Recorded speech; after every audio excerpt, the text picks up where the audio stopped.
ब्रिटनच्या इतिहासातील तिसरी जनमत चाचणी आज सुरू झाली आहे। 1973 मध्ये स्थापन झालेल्या युरोपियन युनियनमधून बाहेर पडायचं की नाही याविषयी जवळपास 4.5 कोटी ब्रिटिश नागरिक आपलं मत आज मतपेटीत टाकणार आहेत। ही मतदानाची प्रक्रिया सुरू झाली। आपण या संदर्भात अधिक चर्चा करूयात। श्रद्धा सावंत आपल्या सोबत आहेत, ज्या गेली अनेक वर्ष ब्रिटनमध्ये स्थायिक आहेत, त्यातील नागरिक आहेत। श्रद्धा सावंत, आपण बघतोय ही शेवटच्या टप्प्यातली मला असं वाटतं जनमत चाचणी सुरू आहे।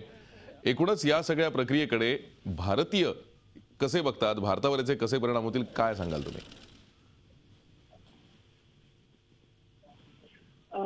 आता ब्रेक्झिट या प्रक्रियेचे ना खरं म्हणजे तर दोन भाग आहेत। ब्रेक्झिट स्टार्ट कशावरून केलाय की बरेच बेनिफिट्स आपण युरोपियन्सला देतो, ते युके मध्ये येतात पण काम करत नाहीये वगैरे।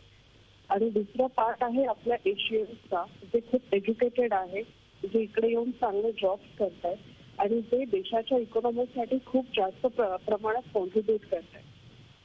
हे झाले ब्रेक्झिटचे पॉइंट। पण आम्ही एशियन्स असा विचार करतोय की ब्रिटनने एक राहायला पाहिजे। पहिली गोष्ट एक तर ब्रिटनची इकॉनॉमी मेंटेन करण्यासाठी, कारण मागच्या एका महिन्यापासून जेव्हापासून ब्रेक्झिटचा विषय सुरू आहे तेव्हापासून शेअर मार्केटमध्ये युकेच्या सेन्सेक्समध्ये प्रचंड प्रमाणावर उलाढाल सुरू आहे।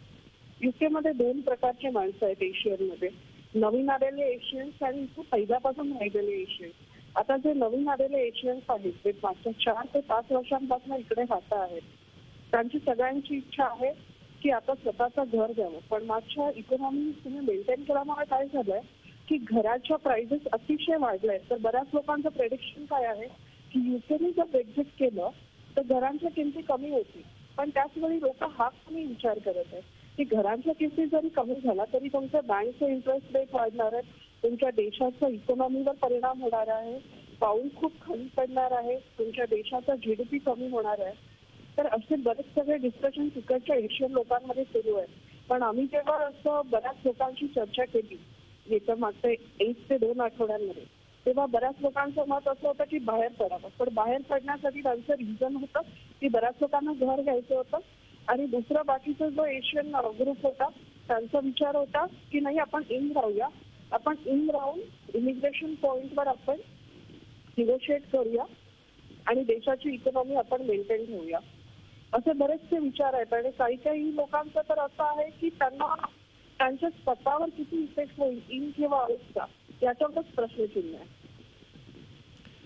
खरंय, आपण बघतोय ब्रिटनमधले जे भारतीय नागरिक आहेत किंवा आशियन नागरिक आहेत ते काय नेमका विचार करतायत याविषयी श्रद्धा सावंत आपल्याशी बोलत होता। श्रद्धा सावंत, आपले आभार, सविस्तर चर्चा आमच्याशी केल्यात त्याबद्दल।